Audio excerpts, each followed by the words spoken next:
So the session today is on charitable status and CED, what you need to know.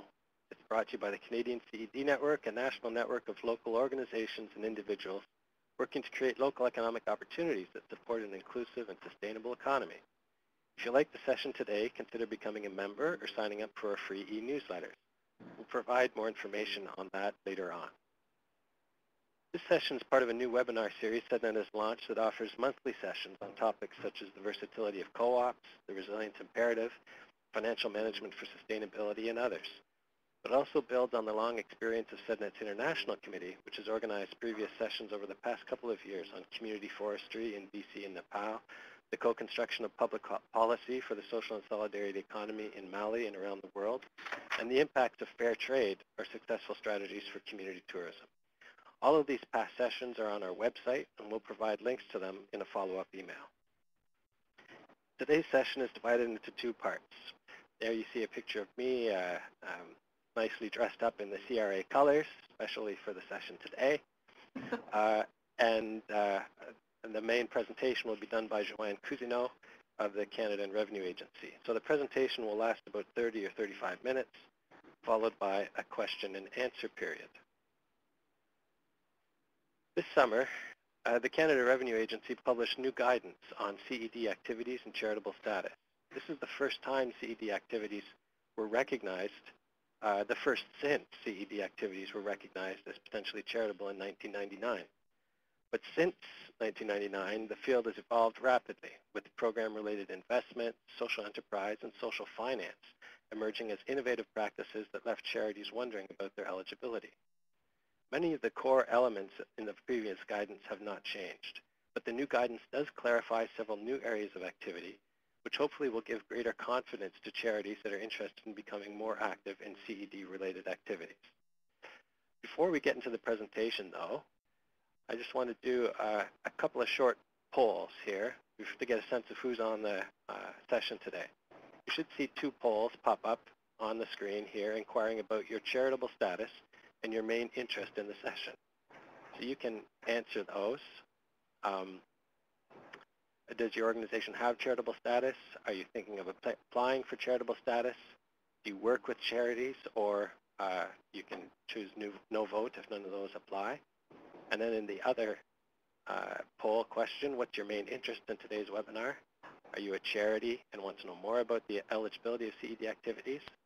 Are you interested in receiving program-related investments, or are you interested in making program-related investments, or other? And if you have other, you can specify that down in the chat box.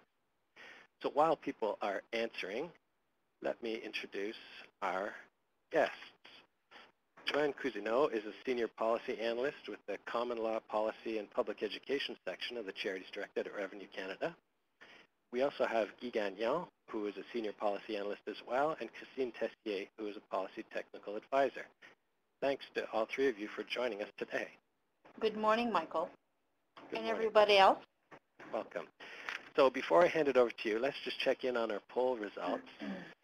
In terms of charitable status, it looks like, well, it's just the plurality. If we were doing the first past the post system, plurality of votes there is for organizations that do have charitable status, but a good number that are thinking of it, and others that work with charities. And then in terms of interest, it looks like the first choice is by far the biggest interest. They just want to know more about the eligibility of CED activities, although I think once we talk a bit more about program-related investments, I think there'll be more interest in that. So, Joanne, yes. To get us started, can you briefly explain what you do at the Canada Revenue Agency and the Charities Directorate?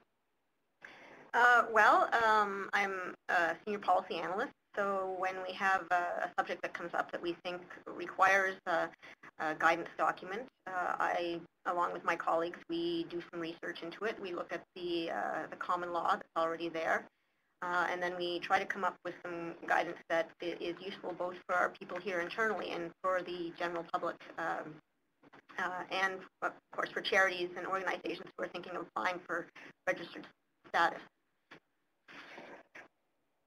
So CRAs is responsible for tax law primarily, eh? Yes.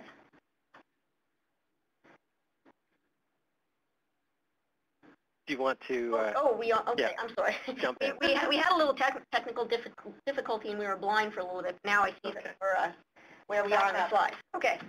All right, so shall I just get into the presentation? Yeah. All right. So just as Michael was saying, a few introductory slides to situate ourselves in the CRA. As most of you know, the Canada Revenue Agency administers the tax laws for the Government of Canada and for most provinces and territories, as well as various social and economic benefits and incentive programs delivered through the tax system. Okay, next slide. Oh, did it go? We no longer have control of the slides, Michael. Okay. I'll see if I can fix that for you. Keep going. All right. So within the CRA, there's the Charities Directorate, and we are responsible for charities, and we have a number of different functions. So we register charities, Canadian amateur athletic associations, and other qualified donees. We provide information, guidance, and advice on maintaining registered status. We work to ensure that registered organizations comply with registration requirements through a balanced program of education, service, and responsible enforcement. We also develop policy and engage with the charitable sector, other government departments, and other levels of government. We provide information, communication, and education programs for the charitable sector and for donors. For example, the Client Service section operates a call center and answers written inquiries. The Outreach section offers information sessions, workshops, webinars, and webcasts, such as this one. The Charities Directorate, the Charities and Giving website provides information for registered charities, including our policies and checklists and our forms and publications. In addition, resources that were developed by other organizations with CRA funding are also available on our website. And finally, we have a public education program that provides information that is donor-focused. So we have a leaflet, How to Donate Wisely, that is available on the CRA website, and it's available in English, French, and also 12 other languages. 12 other languages. Oh, I guess that reflects the Canadian multicultural context. Eh? Yes, it does. Excellent. Yeah. Okay, can you give us an overview then of what you're going to cover in the presentation today? Okay. So today's presentation, we're going to review the major changes that resulted from our work in revising RC 4143, the Community Economic Development guidance that was published in 1999. And we're going to provide an overview of the recently published guidance, CG 014, the Community Economic Development Activities and Charitable Registration, which replaced the old guidance. Okay. And so what prompted CRA to come out with this guidance now? Well, there were three major reasons to undertake the revisions. First, the guide RC 4143 was not intended to be a policy document or a guidance document, but it was intended to be a discussion paper, but it ended up on our website. So we wanted to bring it in line with our guidance products. Second, the sector's interest in social enterprise continues to grow, and clarification on the rules, so to speak, was requested through various channels. And third, we wanted to clarify how CED activities fit within the charity law framework and what the key factors will influence registration for organizations that engage in these types of activities. Excellent. So why don't you start, as a starting point for the session, some of the basic principles behind the guidance. Hi, Michael. I just thought, this is Christine, I just thought I'd let you know we're having difficulties with the system. It keeps logging us out, so I can't advance the presentation. I'm not sure if participants are up to the same page as we are. Well, they should be at, we just moved on to key concepts. So I'll move things forward because, yeah, I'm having trouble making you a presenter as well. But perfect. Thank you. No problem. So the key concepts behind the guidance that came out this summer. Okay. So first, Canadian law, meaning common law, does not recognize CED as a charitable purpose in and of itself. The second key concept is that even though CED is not recognized as a purpose, CED activities may be charitable when they directly further a recognized charitable purpose. And the third concept that we tried to clarify in the document is the concept of community, specific for this guidance. So for this guidance, community can refer to either a geographic location or a group of eligible beneficiaries that share a common characteristic which results in an economic disadvantage. So we wanted to take it beyond just the geographical location. And so, Michael, I believe people are still being able to view only slide 10, and then we're up to slide,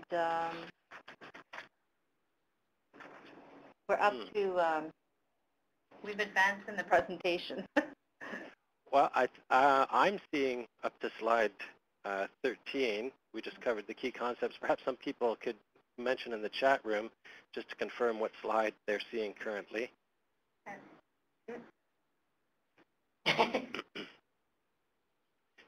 It's because you're saying you're not seeing the slides advancing, on your computer there, Joanne? No, we're not, and apparently we can't advance either. Most other people. Slide 10, yes. I know that I'm showing up as a participant right now because I had to go back into the system. Right. Maybe that is the issue. I've tried making you a presenter from there, and it, for some reason it isn't working. So I think if people are able to... Michael, you're not showing as a host right now, so maybe I wonder if that has something to do with it? I suspect... Well, maybe it's a problem with my connection here, which would be unfortunate, because now I see that I'm not getting any more chat messages either. Well, we're seeing all the chat messages. We apologize for what's happening. Obviously, we're having a technical issue. Why don't I'll log out and log back in, and if you want to keep going then after the key concepts, which was some of the specific changes. Perfect. And I'll see if we can fix this up. Okay, so you can... Okay. All right. So everyone I think most people can still hear me, and so the slides will be available afterwards, I believe, so people can see them then. So I'll just go on with the slides. So now I'm going to speak about some of the specific changes that we made to the document before getting into actually discussing the various sections of the document. So the next 4 slides, as you'll see when they come back up, we'll highlight some of the specific changes that we made as part of the revisions. And we'll discuss some of them in more detail a bit later. So first, we removed the hard-to-employ criteria. So the emphasis is now on ensuring that the eligible beneficiary group is broad enough to meet the public benefit requirements. So it is up to the organization to show us how they define the eligible beneficiary group and how that group meets the public benefit requirements. Okay, we do have the slides up now. Yes. Okay. So the next important change is the removal of the restriction on individual development accounts and microenterprises to relief of poverty purposes only. So if an organization can demonstrate how IDAs and microenterprises further other charitable purposes, the organization may be eligible for registration. Okay, continuing on. The biggest change to the guidance is the expansion of the program-related investment, or the PRI section. The section now provides a more detailed explanation of how and when PRIs are acceptable, as well as some examples. And as part of the expansion of this section, we also lifted the restriction that required PRIs to be made to qualified donees only. And this is significant because charities will now be able to work with any type of organization to further their charitable purposes, including private, for-profit companies, rather than the limited pool of organizations that are qualified donees. And again, we'll talk more about PRIs a bit later. Yeah, that's an important change. Yeah. So continuing on with the changes. So some of the other changes, the removal of the section on relieving poverty through the operation of stores. So this concept is generally covered by the related business policy, so we wanted to take it out here from this one to avoid any duplication or confusion. We also eliminated some of the criteria for social businesses that were irrelevant to furthering the charitable purposes. And we attempted to clarify the 4th category purpose of promoting commerce or industry, as it related to community economic development activities. Great. And there are two final changes? Yeah, and the two final changes. So we changed the term economically challenged community to areas of social and economic deprivation to give some additional recognition to the social issues or concerns that can accompany economic challenges. And we also provided clearer and shorter guidelines on what constitutes a deprived area. All right. So if I understand correctly, the basic purposes that can be furthered by CED activities and recognized as charitable haven't really changed, right? In these new in the new guidance. Generally not. I mean, the purposes are generally the same. We tried to highlight some of the ones that will be more typically furthered by CED activities. So as mentioned earlier, CED is not a purpose in and of itself. However, CED activities may further other charitable purposes, and the three examples are relieving poverty by relieving unemployment of the poor, advancing education by providing employment-related training, and benefiting the community in a way the law regards as charitable. And that one is the fourth category, is a pretty broad category, and as you'll see in the document, we add to that. So although we've outlined a number of specific purposes in the guidance, this does not mean that these are the only purposes that can be furthered by CED activities. However, they are the most likely ones. Okay, let's go through those more carefully. The first is activities that relieve unemployment. Right. Okay. And because there isn't one single charitable purpose related to community economic development, we have many different activities. We group similar activities into 6 categories. And as you mentioned, the first one discussed is activities that relieve unemployment. So as you can see from the guidance, this category has a number of activities, including providing employment-related training, providing career counseling, and providing referral services to appropriate agencies for assistance, among others.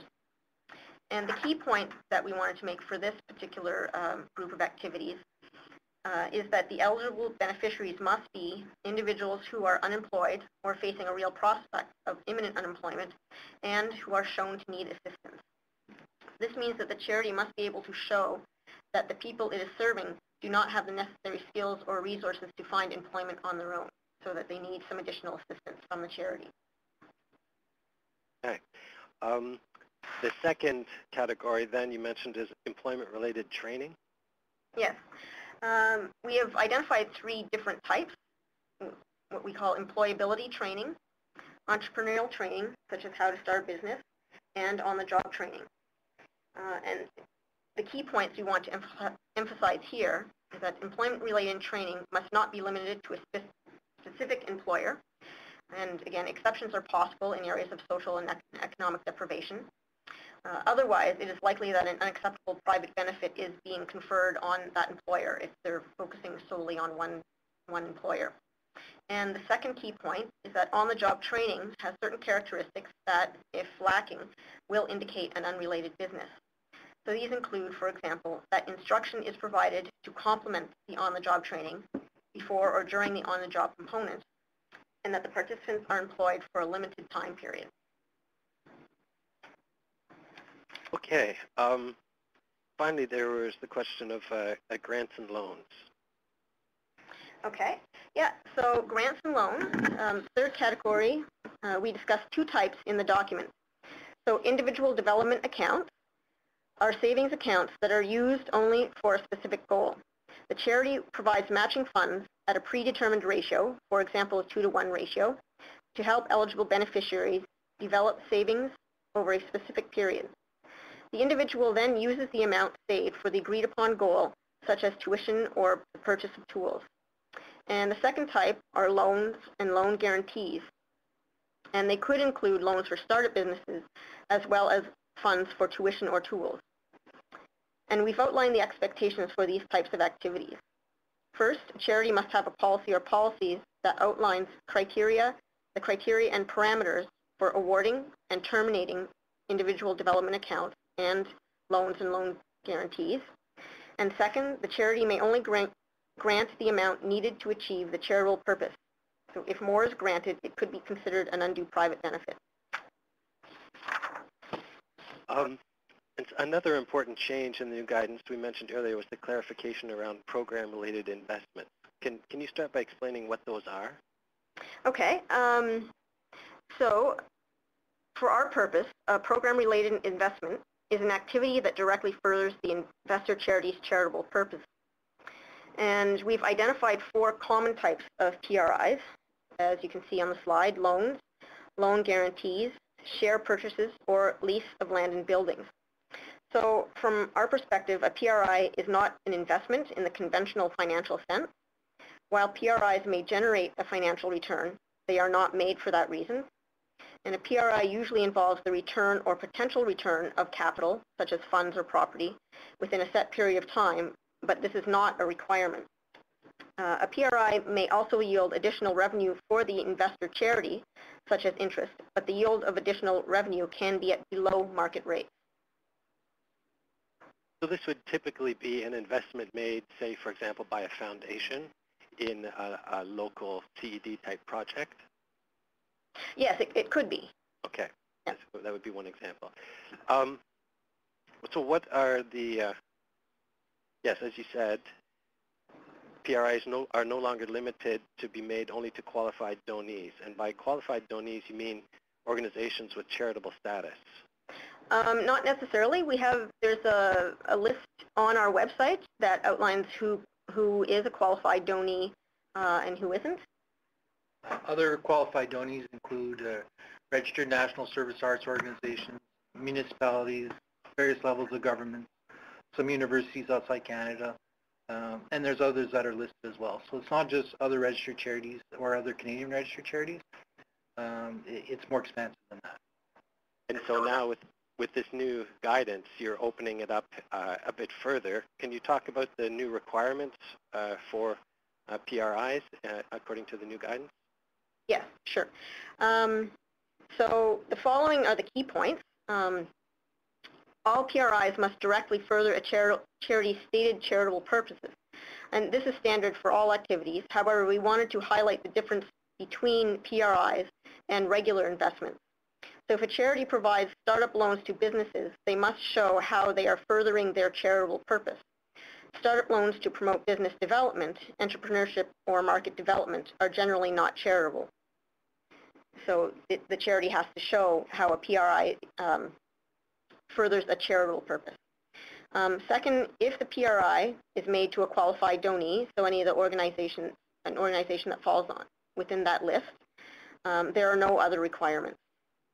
However, if the PRI is made to a non-qualified donee, the investor charity must prove that the arrangement meets its own activities requirements of the Income Tax Act. So this means that the investor charity must maintain direction and control over the program, and it must be able to show that any private benefit is incidental. So on the next slide, continuing the requirements, the investor charity must ensure that it has appropriate exit mechanisms in place to allow it to either withdraw from the PRI or convert the PRI to a regular investment if the PRI no longer furthers its charitable purposes. For example, a charity may be running a training business that becomes successful and financially viable in its own right.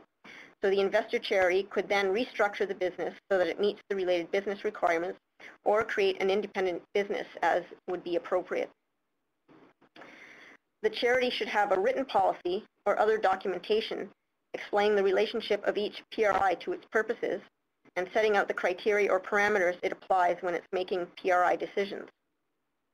And finally, if the PRI involves funding to a non-qualified donee, supporting documentation to establish the necessary direction and control, as we've outlined in paragraphs 47 and 48, should form part of the charity's books and records for future reference. And the charity must also ensure that the PRIs meet all applicable trust, corporate, and other legal or regulatory requirements. Okay, that's a lot to digest and maybe a bit technical for some of the people on the call. I just wanted to encourage participants to feel free to pose questions at any time in the chat box, and we'll collect those, and that'll allow us to move more quickly into the Q&A period once we get there. But If you have questions or ideas or comments that jump to mind as we go through this, feel free to post those right away. Joanne, continuing on with the presentation, another type of activity covered by the guidance is social businesses for individuals with disabilities. Yes. So generally, social businesses for individuals with disabilities are different from on-the-job training, as they seek to provide permanent employment rather than employment for a limited time period. Social businesses must also meet certain criteria in order to be eligible. However, as noted earlier, we removed some of the criteria that were not relevant and made other criteria should-haves rather than must-haves. So in all cases, the social business must directly further a charity's stated charitable purpose. Now, the two must-haves in terms of characteristics are as follows. The workforce is composed entirely of individuals with disabilities, with exceptions for supervisory staff, and the work is specifically chosen and structured to take into account the special needs of individuals with disabilities in order to relieve conditions associated with those disabilities, which would normally prevent the individuals from being able to work. And the next slide, we talk about the two should-haves, the two characteristics for social businesses that we would like to see. It is expected that some associated job-related training that enhances the general skills of the eligible beneficiaries be incorporated into the programs. And second, that the eligible beneficiaries be involved in a significant way in managing and making decisions for the social businesses. And just a note there, as we have on the slide, for this policy, we are using the Canadian Human Rights Act definition of disability, which recognizes any previous or existing mental or physical disability and includes disfigurement and previous or existing dependence on alcohol or a drug. So the definition is fairly broad, and the organization will provide us the information on how they're defining their eligible beneficiary group. Interesting. Community land trusts are also covered in the new guidance? Yes, they're covered very briefly. So generally, a community land trust is set up to ensure that land will continue to be available for the benefit of the community. For example, an organization could purchase a piece of land to be used as a communal vegetable garden in an urban area. Generally, community land trusts operate by developing properties and leasing them to eligible beneficiaries. For example, an organization could create a community land trust by leasing a building to provide housing for individuals who are poor or who have a disability. And as with other activities, a community land trust must directly further a charity's stated charitable purpose and not simply be a traditional investment. And other than that, there were really no significant changes to this section. Okay. The guidance also provided clarification around activities that promote commerce or industry. Yes, promoting a particular industry or trade will only be charitable if doing so results in a charitable benefit being provided to the public or a sufficient segment of the public. So examples of types of purposes that could enhance an industry as a whole and potentially deliver a charitable public benefit include those that promote a greater efficiencies within an industry if those efficiencies benefit the general public. Another potential example is promote or facilitate the achievement or preservation and maintenance of high standards of practice within an industry, if doing so benefits the general public. And what we're asking for is objective evidence to determine whether a benefit to the public will result from promoting an industry. And the non-expert opinions of the founders, directors, trustees, members, or supporters of the organization will be taken into consideration, but we will need some additional information. It's not sufficient in terms of objective evidence, is what you're saying? Yeah. Yeah. Okay. So finally, the new guidance uses a different term, areas of social and economic deprivation, which is a change from economically challenged community in the previous guidance. Yes, and again, I think I mentioned before that we wanted to also have some recognition for the social impact and the social concerns that can sometimes arise in economically challenged communities. So we wanted to have that recognized in the title. So generally, deprived areas have one or more of the following characteristics at 1.5 times the national average. So unemployment for 2 or more consecutive years, crime, including family violence, health problems, including mental health issues, drug and alcohol addiction, and suicide, and children and youth at risk, so children who are taken into care or dropping out of school. Now, in these areas, special considerations relating to the assessment of private benefit are generally allowed. For example, a charity that wishes to provide health care services in a remote area and needs to recruit healthcare professionals from other areas could offer such things as higher pay or reduced clinic overhead to attract healthcare providers, provided the incentives are not unreasonable. Okay, so in closing then, you wanted to provide some clarification regarding the terms and definitions used. There was a link to a two-page list of terms and definitions that was included in the email reminder that was sent to people just this morning, I believe, and is also available on the website. Okay, yeah, I think those definitions were there to help people understand some of the terminology that we're going to be talking about, that we talked about here. The definitions, terms and definitions that we put in the guidance, Appendix A was a last-minute addition because there are many terms related to CED and multiple definitions for each one. So we were initially reluctant to add any to the document itself. However, it was decided that some terms would be helpful to situate the reader and provide some context. So we hopefully made it clear that the definitions were for reference only and would not be used as a determining factor in any registration or auditing processes. So if you see from the guidance, we provided definitions for the following terms for community economic development, social enterprise, social finance, and community capacity building. And again, they were not our definitions, but we took some from what we thought were reliable sources and added them to the document in an appendix for reference purposes. Excellent. Okay, well, congratulations, Joanne, on getting through a lot of material in 30 minutes. That was a very good overview presentation, and I'm sure people will have questions. There's 3 that have already come up there in the chat room. We have some time for questions and answers now, about 20 or 25 minutes. But here on the slide you see is the contact information for CRA for people who have general inquiries after the session. Then, so now we'll move into the question and answer period and invite participants to type questions into the chat box. The questions, I'm sure, will be pretty wide-ranging because the guidance is very comprehensive.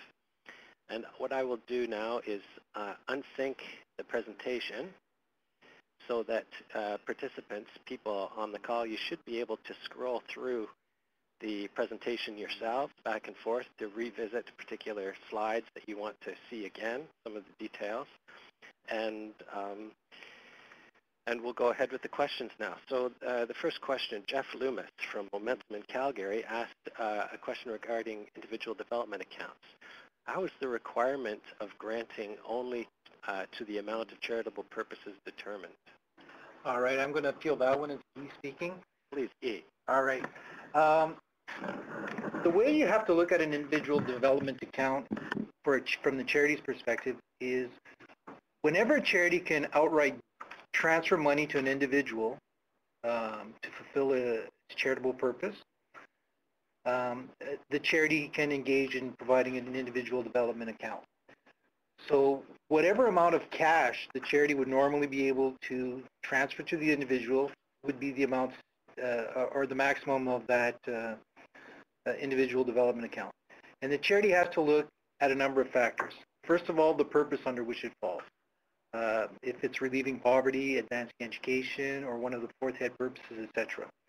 So under relief of poverty, an organization would have to look at how much would the amount of the individual development account be to relieve this particular condition that's being looked at. And then decide what ratio it wants to participate in that account, as well as for what period of time it wants to enter into an agreement with the individual that's saving over a period of time. Then the charity also has to look at things like exit mechanisms in case over a lengthy period of time the individual no longer needs the charitable relief being provided, and at what point in time the relief exceeds the bounds of charity.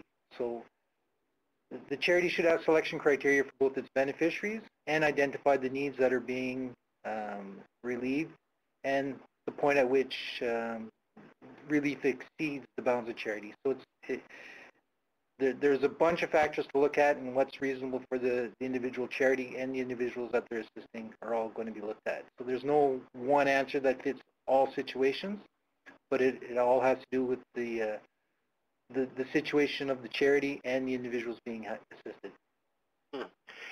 Is there a more specific guidance, or would it? I know some of these questions are going to get into specifics, and they aren't things we'll be able to answer on the call here today, but I'm just wondering if people want to move forward, should they be consulting with lawyers or following up the CRA directly in terms of getting more specific answers? Because as you say, there's a lot of variables. There's a lot of variables, but often charities already have a lot of this information in their mission statements. When they've applied for charitable status, they've had to explain their programs to us. For instance, if they're assisting poor children by buying computers or things of that nature, they've already shown to us the criteria they're going to use for selecting their beneficiaries. They've already got programs in place where they refer to, let's say, government agencies for what the poverty cutoffs are under poverty, or if they're assisting with tuition, what the tuition is in a certain area or for different schools. Under advancement of education, of course, the criteria are different, because if you're helping to advance education, the criteria are based on academic performance and achievement. They're no longer based on relieving poverty. So organizations with all of these questions, when it comes to specific questions, they can always contact the Charities Directorate to make sure that they're complying with the Income Tax Act and to get our advice on things. And that's what we're here for, and we're happy to help in any way we can. Excellent. Okay, let's move on to the next question from Alan Day in Ontario. This sounds like it should be a simple question, and I think, I'm not sure, Joanne, if you mentioned this, but the change in term for social and economic deprivation, does that refer specifically to geographic areas? It can, but it's not necessarily limited to geographic areas. Again, it relates back to the concept of community. So what we would like is the organization can define the community or the area that they're serving, and it can be both geographic or taking into account a specific group of eligible beneficiaries, or it can be one or the other. So that was, I think, one of the changes that we made. We're not looking necessarily now at very specific boundaries of only like only a very area that you can define geographically, like a city or a town. So it could be even within, for example, Toronto. It could be a smaller area within Toronto where there's a group of eligible beneficiaries that would need some extra assistance. So okay, and is there any constraints with respect to the scale, like a minimum size of either geographic or community of interest or identity or need, and is in terms of the biggest possible or the smallest that you can't go beyond? Or? It really depends on the purpose. Okay. And it all has to do with the public benefit test and what's defined as sufficient segment of the population. Under advanced or under relief of poverty, that can be a fairly small segment of the population. So as in maximum, no. Usually, the broader your program is, the better for your purpose. However, when you're trying to define an area of social economic deprivation, as we've seen with the statistics for community, if you go too large, you might not be able to define your community as in special need. So as long as you can define that your community is in special need of or meets the definition for community economic deprivation, that's what you're looking for. Okay. We have one more question from Russ in Winnipeg here, and then if others have questions you want to pose, feel free to post them in the chat box and we'll get to them. But from Russ Rothney in Winnipeg, do you have examples of charitable organizations or foundations that are providing financial assistance to non-qualified donees in the context of the CED program guidelines? Okay. The questions, I'll answer it in two parts. Because of the confidentiality provisions of the Income Tax Act, we can't necessarily name foundations or charities that would be providing such assistance. And on the second part, it's not that charities are providing financial assistance to non-qualified donees, but they're working through non-qualified donees to carry out their own programs. So the program-related investment ends up being the program of the charity. And there are many charities that are engaged in working with non-qualified donees to carry out their own programs. And we do have some examples in the generic examples in the policy itself that try to illustrate some possibilities there. I mean, it would have been nice if we could have put several more pages of examples. However, we did want to try and keep the policy at a manageable length. So, but we do have a few examples in there.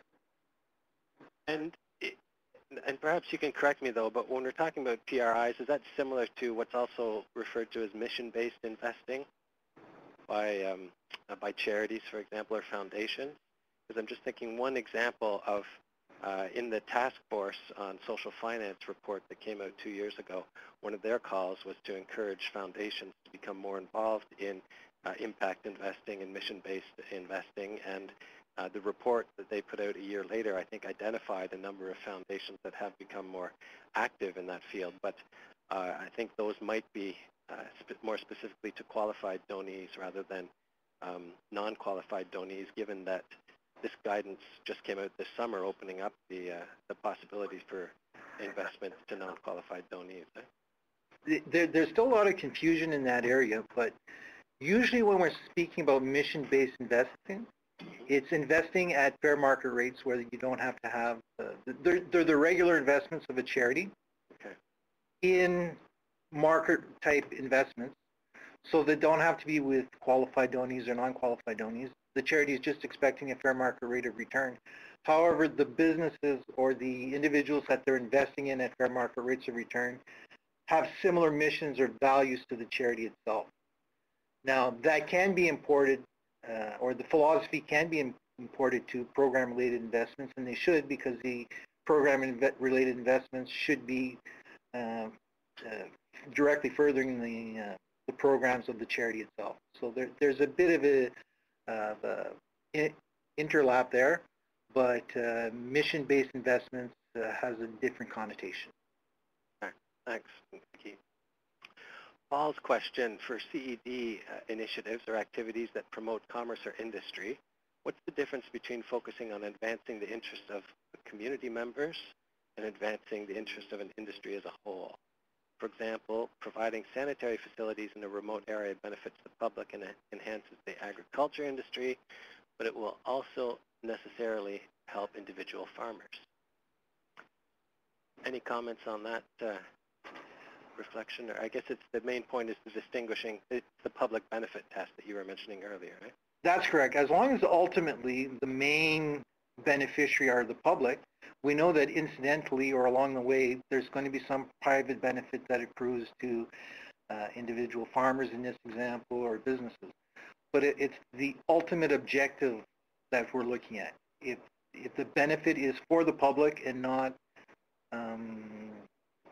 incidentally to the, if ultimately the net benefit is for the public, it should pass the test.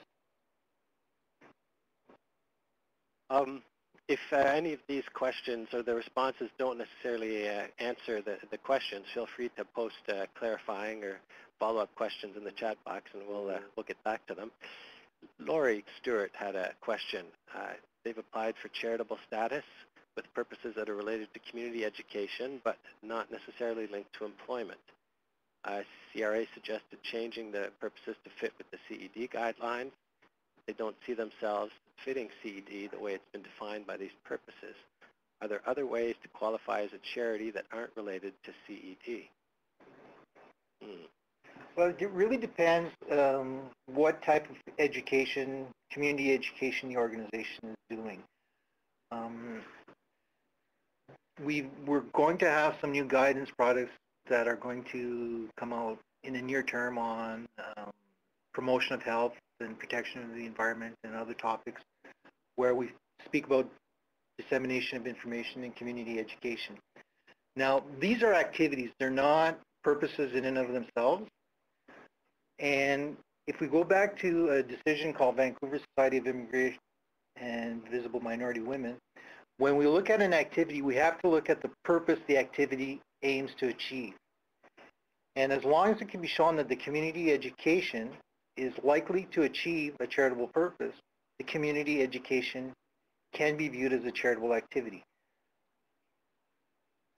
And without knowing exactly what community education the organization is trying to attempt, it's hard to decipher if it's going to be considered a charitable activity or not, but there are possibilities.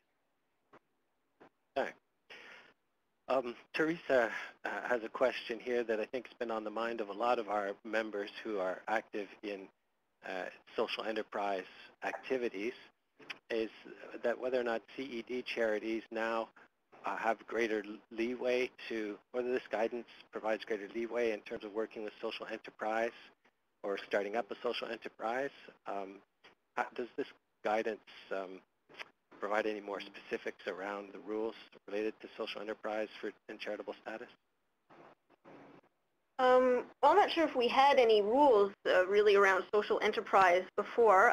What it does do is, I mean, the restriction in terms of PRIs that we used to have, where you can only use qualified donees, that has been lifted. So there's certainly a lot more flexibility now for charities who engage in community economic development and or social enterprise type activities. Again, we still expect all of these activities to further the charitable purposes, and that there's no undue private benefit, or the private benefit remains incidental. So the new guidance does open up additional possibilities in the way that charities can further their charitable purposes. But I'm not sure really for organizations that are not charities, I'm not sure if it has any impact whatsoever unless they are going to work with a charitable organization. Right. Yeah, I know in one of the commentaries we have in the resource section of the page on our website for this webinar is a commentary that was prepared by David LePage with another lawyer in Vancouver. The conclusion from their analysis of the guidance and the rules, or the guidance these days around this issue, is that it was what you said, I think, was that Joanne? Yes. Sorry, Joanne, is that as long as the social enterprise furthers the objects of the charity and the charitable purposes, then it should be fine, and if it doesn't, then you need to spin it off or separate it out. It shouldn't be part of the charitable, it's not part of the charitable activities, it shouldn't be part of the charity's organization activities. Yes. Very good. So we have just a few minutes left for a final couple of questions. I see Teresa and Jeff are typing, but we don't see any other questions at this point. So perhaps what we'll do is just one quick question from me. You mentioned, I think, that there's further guidance coming out related to public health and other and other topics, do you anticipate any further work related to CED, social finance, impact investing in this field, or how do you see CRA's activities on this front moving forward? Is there a review coming up on this one? Is there going to be a one-year review? Yeah. Okay. When we release a new guidance or revised guidance, we have an objective of a year or so after the guidance is put out to review the guidance, to see what feedback we've gotten from the public, from our own officers, etc., to see if it's helpful to the charity sector in here or any improvements we can do to the guidance. So probably in a year's time or so, we're going to start reviewing this document to see any changes that can be made to it, or if any need to be made. And as far as other related products, I don't see any on topic right now. Okay.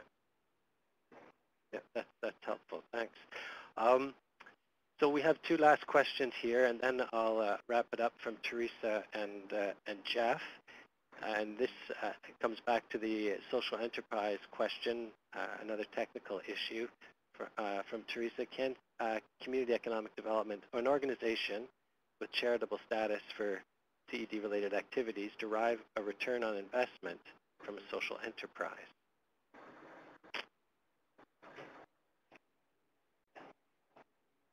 Hold on.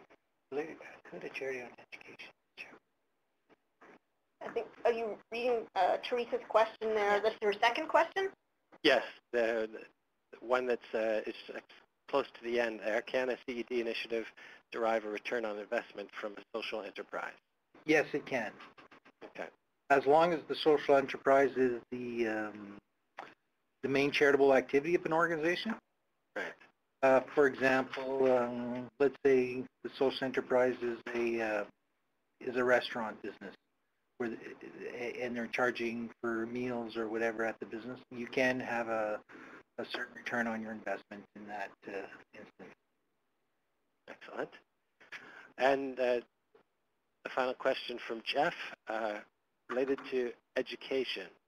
Could a charity with education in its charitable objects offer employment training focused on advancing education rather than relieving unemployment? Yes, as long as there's a tie-in between the program and the education. For instance, co-op placements for students, etc. Excellent. You're just rattling off the answers there, so that's very helpful. Yes, very good. Okay, well, with that, we're just about out of time now, so I will resync the presentation, get everyone back towards the question and discussion page, and we've covered a lot of ground on the presentation. Everyone who is registered for the webinar should have just received an email with a link to a 1-minute evaluation survey. If you don't mind, just to open that up and take a second to fill it out right now. Your feedback is very important to us. And one question in that survey is whether you'd be interested in a follow-up webinar with legal expertise, or just a Q&A session to go a bit more into detail on some of the specific issues or questions that you might have. So if there's enough demand, if people feel that it would be useful to have a follow-up session, we'll organize that, but we'll need to see that interest in the survey. So please take a minute to fill that out. It's also, your feedback is also important because there will be more webinars like this one starting in the new year. So if you have suggestions for other topics, feel free to share them with us, and watch for information about upcoming sessions. Our winter and spring schedule will be launched shortly, and we'll send you a follow-up email when the topics and dates are set. So a very big thank you to Joanne, Guy, Christine, and the team at Canada Revenue Agency for taking us through the complex world of charitable status and the new guidance. There on the slide you see links for more information, including all of the definitions, the full guidance, and other resources that were on the webinar page of our website, and a link to subscribe to CEDNet's newsletters for more information on this and other topics. And thank you to all the participants for joining us for the session. looks like we're wrapping things up in the chat room there. So the formal portion of the webinar will end here. I'll leave the chat room open for a bit if people want to share final comments and ideas. But thank you to everyone for joining us, and have a terrific day. Thank you, Michael, Thank you, for Michael. inviting us. Thank you. Thanks.